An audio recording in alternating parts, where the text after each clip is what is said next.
Okay, let's try to finish this minor. We're holding on page 22. And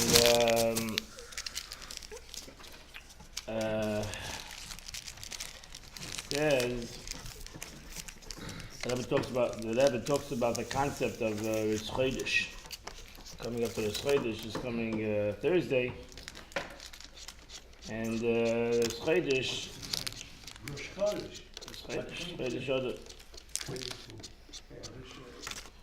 The Rebbe said the day of Rosh Chodesh marks the birth of the new moon. When the moon appears as a teeny point, so the moon basically, so to say, has gone away, the ray of the moon has gone away. And then it starts again, it's rebirth. Starting from Rosh Chodesh, the moon appears to grow in a size until the 15th of the month, when the moon is complete. Expression, Kaim Masira Bashtu Musa. That in the 15th of the month, of every month, the moon is totally complete. And from the 15th of the month, it starts to wane again. Similarly, at the time of the giving of Torah in the desert of Sinai, it was only the beginning of the service of the Jewish people. From that point forward, the service brought them to increasingly greater levels until the time of David HaMelech, Ashlei HaMelech, who was the 15th generation from Abraham, when the moon, referring to the Jewish people, was complete. And the Jewish people attained the greatest level that they could reach before the time of Mashiach. So that's a time of so to say, this we're holding from last week, that they took sort of 15 generations, which ultimately came to Ishtachas Gafne, Ishtachas Teinase. It says that each person, by the time of King Solomon, each person sat under his tree, and each person in his wine garden, and the Jews had everything, begashmis, beruchnis, had everything spiritually and physically. Shloima Mela, that's why it's called. That's one of the reasons it's called Shloima, because he's the aspect of completion. So his name was even in that concept that he was complete. He brought about completion. He brought about the building of the Beis Hamikdash, the Hashras Hashchina, the presence of God to rest in the Jewish nation, and the peace in Eretz Yisrael, and all the nations of the world came to see him, etc. And we know that after him, as the 15th of the month, after the 15th of the month, the moon starts to wane. So too, after the 15th generation, after Shlei HaMelech, it started to dwindle. The Jewish, the true why? Because Mashiach didn't come yet. The Messiah didn't come yet, even though we had the Beit HaMikdash, and we had King David HaMelech and King Shlomo HaMelech, but we didn't have, Mashiach still did not arrive, because we know that the Beit HaMikdash would ultimately be destroyed, and there would be a second Beit HaMikdash, and that would ultimately be destroyed. And we'll need to have the Beit HaMikdash HaShlishi, which is also comes from the word Meshulash. It's complete. It comes from also the word that it has an aspect of completion to this third temple that will be a nitzchi, that will be a forever. So the Jew, to achieve this ultimate level, will be in the time of Mashiach, who will rule from sea to sea and from river to the ends of the earth, referring to the entire world. In every place equally, as Mashiach will be incomparable, greater than everyone. Mashiach is going to be an aspect of something that is going to be something different than every other leader that was until then. So everybody's going to sit and learn by the feet of this great of Messiah, who's going to ultimately bring perfection to the world. Furthermore, what's the reason, Rabbeinu? What's the reason that the second temple was destroyed? Because we need a third temple. You cannot have. When you build something, that should be destroyed. Because to be able to build, you need to destroy. You cannot build a third temple if you're not going to destroy the second temple. That was Rabbi Akiva who said. It's meant to be destroyed.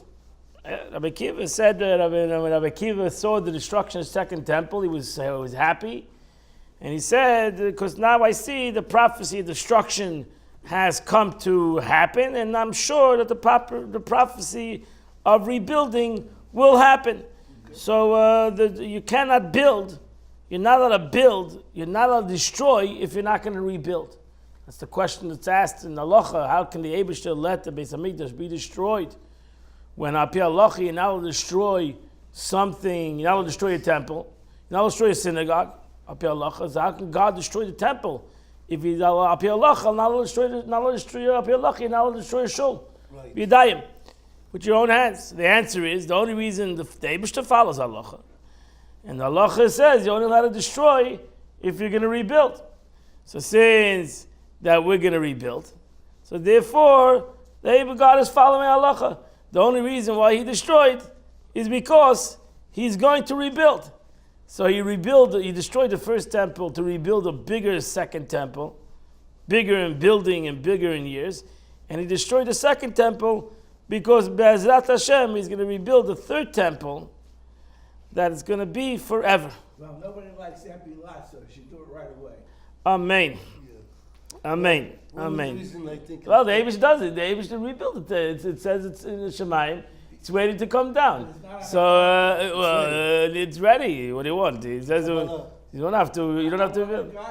It's everything. Kabbalah said that they destroyed because they were not the Jews that built the walls and everything. That was Goyim that did the avodah, shlabniya. Yeah, I don't know. Whatever. There's a lot of reasons he just says chinam. I'm talking positive. I was not talking negative. So you will look for the negative. I can find you. I can find you a lot of negative. I just told you a positive. Chassidus always look for the positive. So what are we waiting for? I'm made. I'm not waiting. I'm ready. You ready? Yeah. Well, it seems like the Yidden are not ready, Apashas. We're not ready as a nation. We're not ready. Too busy. Why the people who's ready has to suffer for the people who's not ready? Because Kol Yisrael Areivin Zeh B'Zeh. We're all responsible for one another. You can't say you're ready and who cares about those that are not ready. If you all go and makar of them, go and bring them to Yiddishkeit. We don't wait for the. I agree. We need to go out there and do avodas Hashem. That's the avodah of a Yid. So that's what the Rebbe says in essence. You have a beginning. Every destruction, chas v'shalom, is not for the destruction. It's for a beginning. And the Eibishter already planted. It says the day of the Churban Beis Hamikdash. The Gemara says the day that the Beis Hamikdash was destroyed was the day that Neiladon Mashiach Yisrael was the day that the Messiah was born. So the Eibishter already put in the aspect of redemption. Right? Now that's the beginning of the moon, and now you need to do the avodah. You need to prepare yourself. So that's in essence why the Yidden came to Chassidus. This is the Maimer. That's why the Yidden came to Chassidus Sivan to Matan Torah, and then they prepared themselves to ultimately receive the Torah, which happens 7 days later. But it need to do the avodah of a Jew. To prepare Matan Torah. Just because God brought you to the mountain doesn't mean that you're ready to go up the mountain. And that's the avodah of a Yid. So now the Rebbe now explains how a Jew connects the higher worlds and the lower worlds within his service of Hashem. So since we have to do that, so here the Eibishter is right. So you have you're right. The Beis Hamikdash is in heaven. We got to schlep it down. Yes. So we got to schlep it down. We got to bring down the holy, the temple that's above. We got to schlep it down to the temple that's below. So Chassidus quotes page 23. So Chassidus quotes a statement of the sages that the Torah is referred to as something that brings both strength and weaknesses. Torah is ois. The Torah makes a person strong. And the Torah is also tires a person. It says if you work and you do Torah, you would be tired. You wouldn't have koyach to do an aveda. Why do we have koyach to do an aveda? Because either we're not learning enough or we're not working enough. So we have too much time on our hand. We think we have no time. We have enough time, Baruch Hashem. But we're using the time Avedis Chas Shalom. I explained to bring strength to godly soul and weakness to the animal soul. Here the Rebbe talks the positive thing. I went to the negative, and the Rebbe went to the positive. So the Torah it strengthens your godly soul, and it automatically weakens your animalistic soul. So even though Torah deals with the worldly matters, which seem to indicate that Torah is limited, it's able to both strengthen the godly soul and weaken the animal soul, due to its extremely high source within Eirei Seif. A Jew is therefore only able to reveal this level when he learns Torah with complete bittul, like one who's merrily repeating Hashem's words, therefore focusing on godliness within the Torah. So when that's going back to the beginning of Maimah. These are the words that God said, Lamer. How can it be that, how is it possible? So the Alter Rebbe interpretation that God repeats it with you is when I'm bottled. Right? The Eibishter says, I don't have the capability to be in the same room with a Baal Gaiva, with a person who's ego. So even though a person can be sitting and learning Torah, if he's an ego, if he has ego, then God's not there. So when can it be that God can be in the same room learning with you Torah? If I'm bottled. We're nullified to the Eibishter. That was Moshe Rabbeinu. Moshe Rabbeinu was totally nullified to God. And HaKadosh Baruch Hu, the Eibishter, spoke through his throat, through his voice. So we have to also, when we learn Torah, we have to learn the Torah as if the Eibishter is saying the Torah. As if God is saying the Torah. Right? We say that in Adavi, we sing in the Shei Shemoneh Esrei. We're supposed to, when you come to Shemoneh Esrei, you're supposed to build yourself up from the beginning of davening until Shemoneh Esrei. When you come to the 18th blessed Moshe, you say, Hashem Sfasai Tiftach, Ufi Yagi Tilasecha. Hashem Sfasai Tiftach. God should open my mouth. Ufi, and my mouth should say his praises. My mouth should say what the Eibishter wants I should praise him. Not my own praises. What am I going to come up with praises of the Eibishter? I have no idea how to praise him. I have no idea which way to praise him. I don't know what words to use. I'm going to just say the words of HaKadosh Baruch Hu. So that takes bittul. That takes self-nullification. That takes total nullification. Right? So that's, always, the truth is, people come to shul, they're bothered. The Gemara says, Halacha says even a goy shouldn't bother you. So how can a yid bother you? Right? If you're davening, a non-Jew bothers you, you shouldn't be bothered. How can you be bothered by Yidden? If you shouldn't be bothered in Shulchan Aruch by a guy that is trying to bother you, so Kal v'chayma, how can a Yid bother you? If you're so mechuven, if I have such kavanah, and I'm so focused in my davening, how can I be bothered by anybody? The proof is, if I'm bothered by others, it's because I'm not so mechuven, I'm not so focused. I'm very easily distracted. Somebody's bothering me. The Rebbe once said, a person once came to the Rebbe and said, in your synagogue is too much noise. So he said, in the Beis HaMikdash, where the Karbanis was done, was very noisy. It was not a library, it was very quiet in the Mishkan. In the Beis HaMikdash, it was very quiet. Nobody went into it. There was a couple of Kehanim went into the Beis HaMikdash. It was a library. But the Beis HaMikdash, where the Karbanis was done, you imagine bringing a carbon, there was animals mooing and blood all over the place. It was a busy place. Kehanim, the Levim singing music, animals, birds. It was a busy place. It was not a quiet place. It was a busy, and there you were supposed to do the Avodah. There was the Avodah, not in a quiet place. But they didn't have to pray. They prayed, sure. You brought a carbon. You had to pray over your carbon. You brought a carbon. You had to misvada. You had to pray over your carbon. How can I pray on my carbon? Everybody's making tumult here. I want silence. Please, everybody, stop everything. Right? There's a fire there. There's a fire under his bed. The Levim are singing. Kanam are doing the shechting animals, the dissecting animals, blood all over the place. Sure, stop everything. I need a daven. Go daven someplace else. The Beis HaMikdash is a busy place. This is if you have such kavanah, why are you so distracted? Why are you so easily distracted? Because we don't have kavanah. We are very easily distracted by everything else, by everybody else. So we need to be focused. Don't worry about everybody else. Daven, and don't be focused on anybody else. Be focused. You're standing in front of HaKadosh Baruch Hu.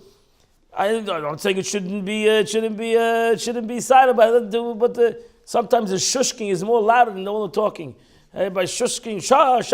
That's Lord. That's not a bother. That's not a distraction. So you need to daven, focus. You're dear bittul HaKadosh Baruch Hu. You're bottled to God. You're bottled to the Eibishter. It's not possible to have a situation that's going to be totally silence. What is this? Totally silence. No movement in the place.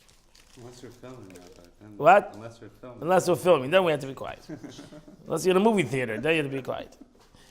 Two abilities to bring strength to God's soul and weaken to the animal soul correspond to the concept explained earlier in the Maimon. The two concepts correspond to aspects of revelation the given to Torah. The fact that the Torah gives strength to the godly soul corresponds to higher worlds descending to the lower worlds. So that's what you have. Two concepts in Chassidus: Asusa the Leila, Asusa the Tata. You have the avodah. You have the something that comes from above, the giving of the Torah. Something that's higher than myself, and something that takes me avodah, that I need to go up. Something has to come from above, and something has to go up. That's really the two dual services of a yid, to bring something from above, to go up.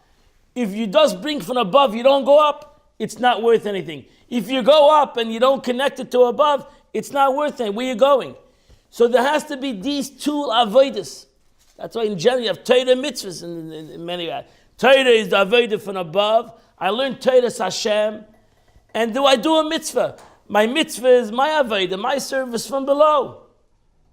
The way I do a mitzvah, the way I prepare a mitzvah. Hakana le-mitzvah. That's why hakana le-mitzvah, prepare myself for a mitzvah, could be as important as the mitzvah. Maybe more important. The mitzvah takes a second. Could take a second. The achana could take an hour. Right? So chassidim, you can come shul and daven. Right? You can walk into the shul, you can go to bed, and come to shul and daven. It's a mitzvah. But you can learn before davening. Self-understood, you make achana to the davening. You learn before davening. Your davening is to be different than when rolling just out of bed into davening. So that's achana, the preparation for the mitzvah. So preparation for a mitzvah is important because the way I'm going to prepare myself, that's the way I'm going to elevate myself. And that's the avodah of the mata, the service of the below. So we have the service from above, we have the service of below. The truth is, it can't go above without having something. It can't go above without having something above. So there needs to be above before I go. I go from below. Where am I going if there's no above? If there's no something above, where am I going? I have to be going someplace. Right. So I need to have above. That's why always above comes first. Al yoinim, tachtainim. The greatness of tachtainim is that there's no purpose for above without the tachtin, without the below. The whole purpose of spirituality in the worlds above is all for the world below. So they both need each other, so to say. Torah and mitzvahs both need each other. We have famous machlekes in the Gemara. What's more important, learning or doing? Talmud or Maaseh? What do you say, Maaseh or Ikar? Learning. But on one hand, you say Maaseh or Ikar, the most important thing is doing.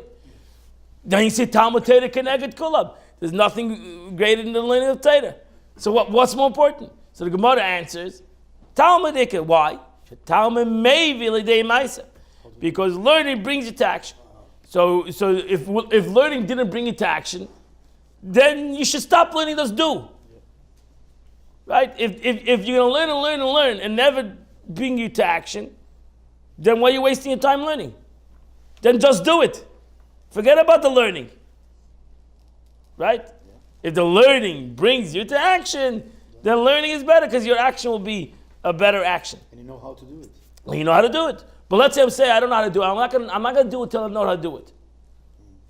You can't do that either. Just do it. Get somebody to help you do it. Do it. Right now you got to do the mitzvah. You can't say, I'm not going to do the mitzvah until I know exactly how to do it. You never do the mitzvah. Trust me. Even in the mitzvah you're doing right now, you could do it much better. Because you can go deeper into how to do it. Right? There's much levels in why you're doing the mitzvah. And what's the purpose of the mitzvah? It's Ein L'Davar Safe to learning of why you're doing something. The spiritual reasons of why you're doing something, what you're accomplishing with every mitzvah that you do.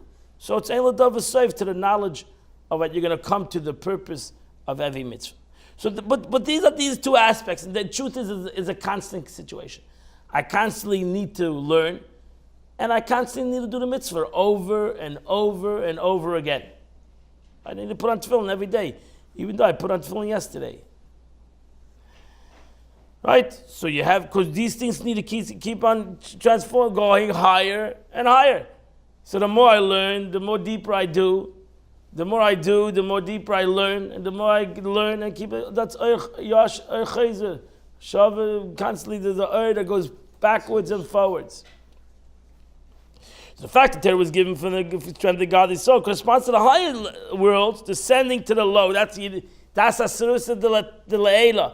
That the Eibishter, so to say, sent something down to the world. Just like Hashem brought godliness into a limited world and gave its strength to be revealed, so to the Torah gives the godly soul the strength to be revealed within a Jewish animal soul.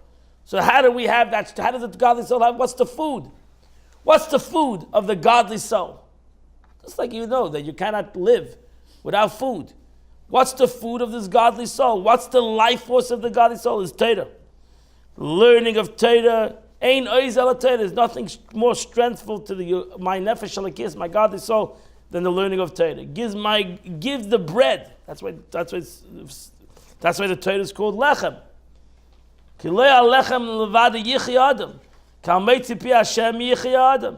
The life force of my godly soul is lechem, is the bread, which is Torah. And the more I eat, the more strength my godly soul has to overcome its animalistic soul. So if I don't learn Torah, my godly soul has no fire. The fact that the Torah weakens the animal soul corresponds to the low world ascending to the higher. Now we have to change the nefesh habahamis. All the Torah, all the godly soul's powers will not change in my nefesh habahamis. I need to change my nefesh habahamis. I need to change my animalistic soul. And that takes avodah.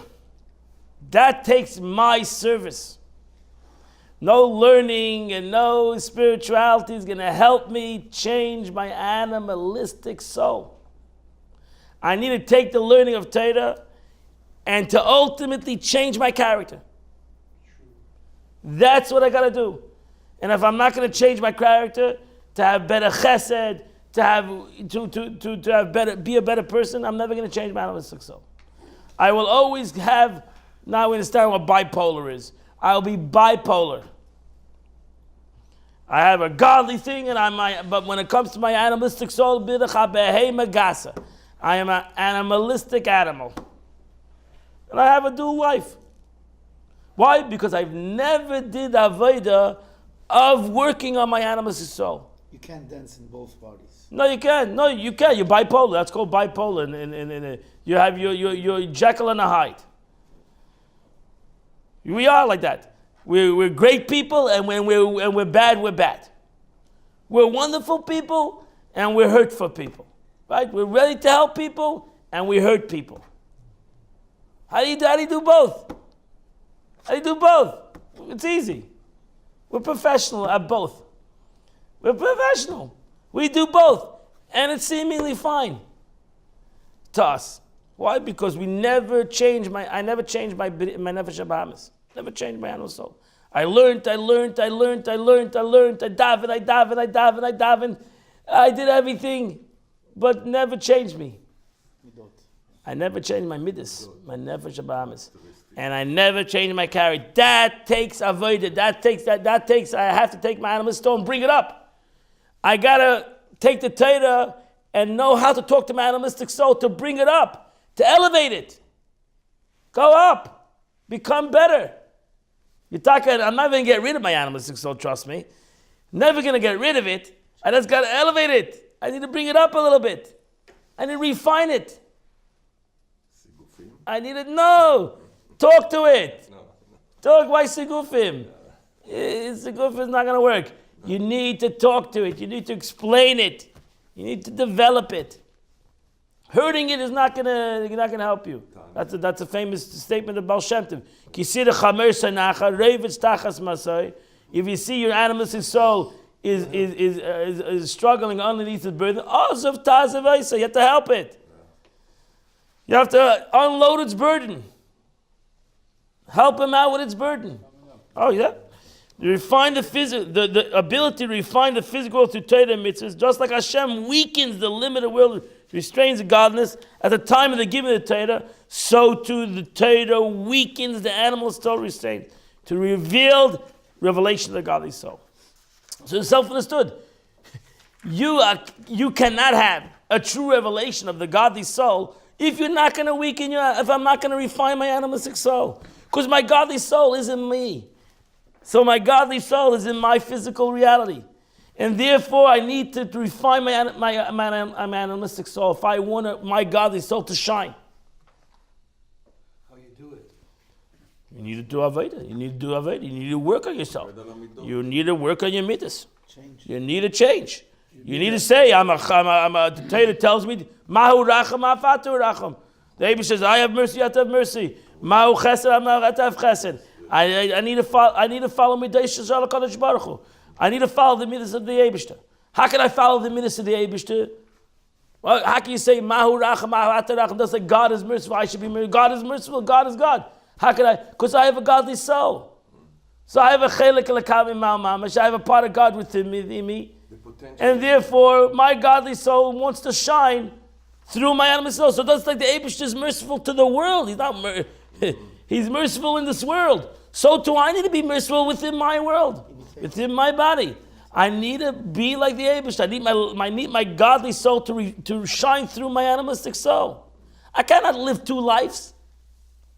My godly soul shines some places, and in some places he's not around. No, I need my nefesh l'kis to shine in all places, in all aspects. That's why the Torah says the ways of the Torah are peaceful, are noyim, are delightful. The Torah is a concept of delight. If you bring out the Torah, the opposite of that aspect, then you're shining something that's negative. You're a negative light.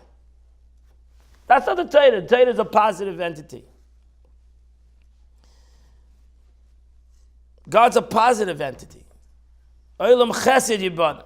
The world was built and stands in the aspect of kindness. But your animalistic soul says, no, we gotta be tough. Gotta be a man. That shows that you're a man. You're tough. Ezu gibber. Hakayvish is yitzray. That's a gibber. Right? That shows who you are. So we see these two impacts. These two impacts represent two opposites. The Torah strengthens the godly soul by making it so strong that the animal becomes irrelevant. That's one way. One way is godliness comes so strong that your animal soul is bottled. On the other hand, the Torah weakens the animal soul itself by dealing with the reality of the animal soul, showing it that it's not relevant. You have to teach, not that you have to make the mevatel animal soul. The animal soul has to become bottle itself. The animal soul has to be taught. So I can make numb the animal soul, I can conquer my enemy, or I can make my enemy help me. And that's what I need to do. Pada b'shalom nafshi. I need to redeem my soul with peace. I don't need to redeem it through war. I need to redeem it through peace. I need to Need to elevate my animalistic soul to the concept of that the animalistic soul says, you know what, you're right. I want to shine my godly soul. I want you to shine through me. Do it through me. Why would you not do it through me? So don't mean mevatel me, I want to mevatel myself. But it's not that we want to put the fight to animalistic soul wages war. Yeah, it doesn't want to wait away at all. That's why you say in your davening on Yom Kippur, with the sin that I've done with my Yetzer Hara, your animal soul wants to give itself over. But your gaiva, my ego, it's my ego that is making my animal soul worse than it is. Yeah, but sometimes not so My easy animal to soul. control the animal soul. Because I'm about gaiva. Because again, I'm an egotistical guy. If I would learn Torah and I would realize everything comes from the Shamayim, I would be bottled my animal. I would be easily bottled. I wouldn't have gaiva. I have gaiva because I think I'm a knaka. If I dive in tefillah, the Rebbe would say, tefillah is bottle. You're standing for the Rebbe, you're bottle. You're nothing. Not you're something. You're nothing. That's the whole point of tefillah. I'm bottled to the Eibishter. Yeah, but Rabbi, It's not important to it's not important to me that I'm here. It's not important that I am here. Yeah, but Rabbi, the moment you have a chance to do an Avirah, and you are used to do the same Avirah, this is a big battle. But the answer is simple. The answer is, again, I'm not talking about Aveda. You have to learn Torah and do mitzvahs right. And then you won't come to do an Aveda. The problem is we don't do Torah and mitzvahs correctly. We're not learning Torah with bittul.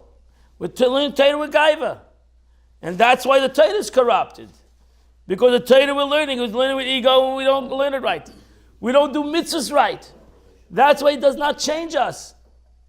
Forget about it. How can you be able to, how can I change my animalistic soul to not do an Aveda when I'm not changing my animalistic soul, I'm doing a mitzvah?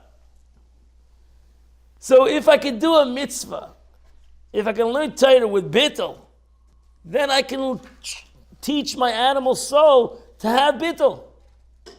But if I'm doing Torah mitzvah with gaiva, I'm doing the Torah mitzvahs with ego. So what do you expect to do everything else with? With bittul? I can't do Torah mitzvahs with bittul. I need to do my Torah mitzvah with bittul.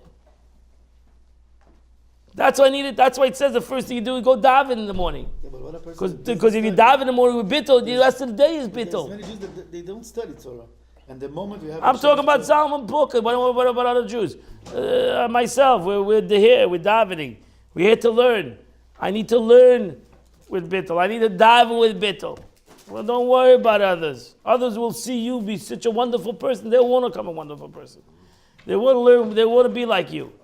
But if they look at you like what are you? You're talking go daven, but you're the same aggressive person out there. So what does the davening help you? Garnished. The problem is because we don't daven correctly. We don't learn correctly. We're learning with gaiva. We're davening with gaiva. We think we're something special. We think we're important. It's all about us, about me. It's not about me. I'm learning Torah because that's food for my neshama. I'm davening because that's where I elevate myself. I elevate myself to the Eibishter, my avodah to God. It gives me my connection to the Eibishter. That's what it's all about. It's not about me. But God. It's my connection. But to God. It's about the Eibishter. It's my elevation to the Eibishter. It's not about I'm a important person over here. It's my connection to the Eibishter. I want to move myself. That's how I elevate myself, not by accentuating myself, but by nullifying myself. That's the way I make myself great. So the fact that the Torah includes these two opposite parallels, another concept in which explains the Chassidus, the fact that the Torah, which is beyond creation, can descend and have an impact on a limited creation.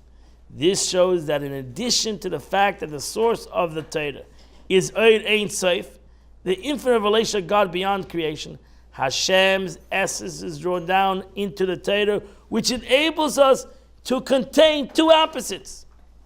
This is the beauty. So here the Eibishter, that's Ein Sof, gives us the capability to have both worlds. To be able to receive something that is infinite, to be able to refine the finite.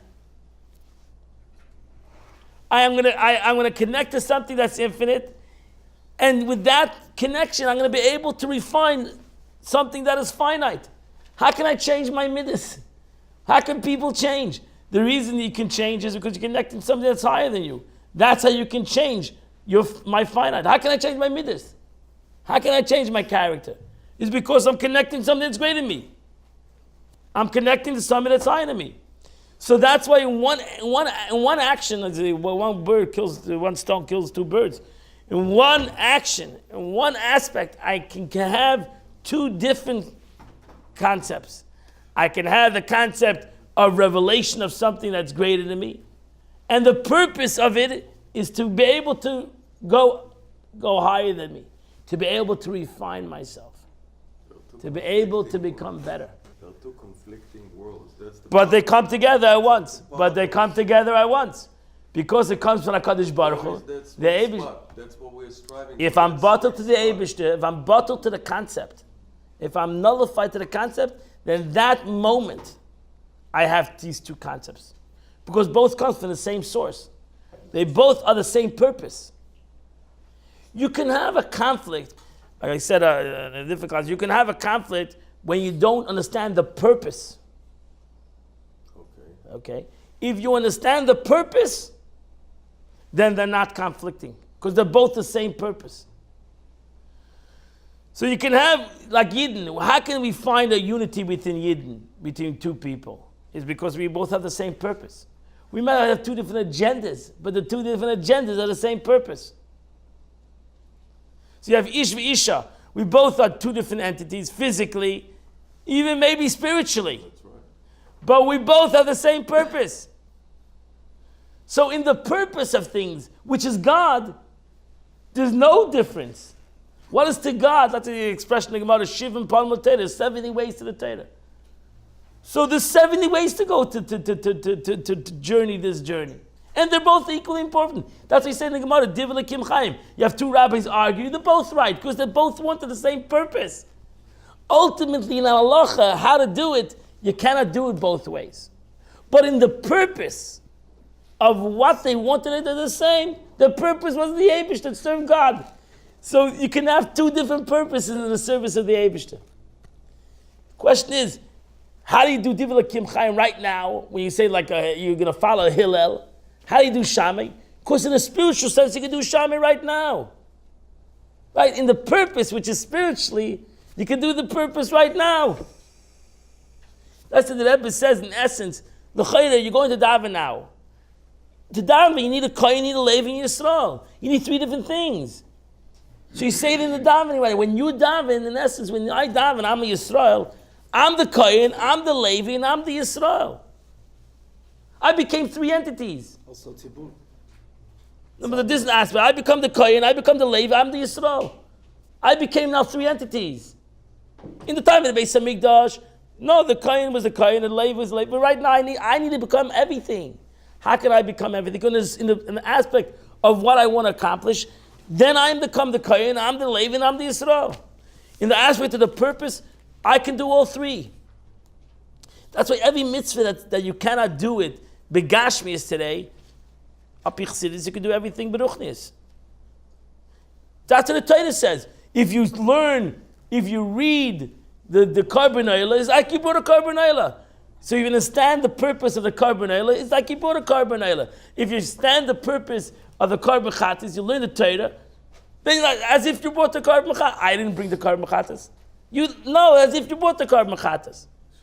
Because there's a physical concept and there's a spiritual concept of anything. In the time of the Beis HaMikdash, when you brought the korban, there was still the spiritual concept in it. The purpose of it. The purpose is right now today. It hasn't changed the purpose of it. There was also the action. Okay, so now you cannot do the action, but you can still do the purpose. The purpose is the godliness, the godly purpose is still there today, whether you can do the physical action or not. And that was accomplished by Matan. We didn't finish it. We'll have to finish it next time. Have a wonderful, beautiful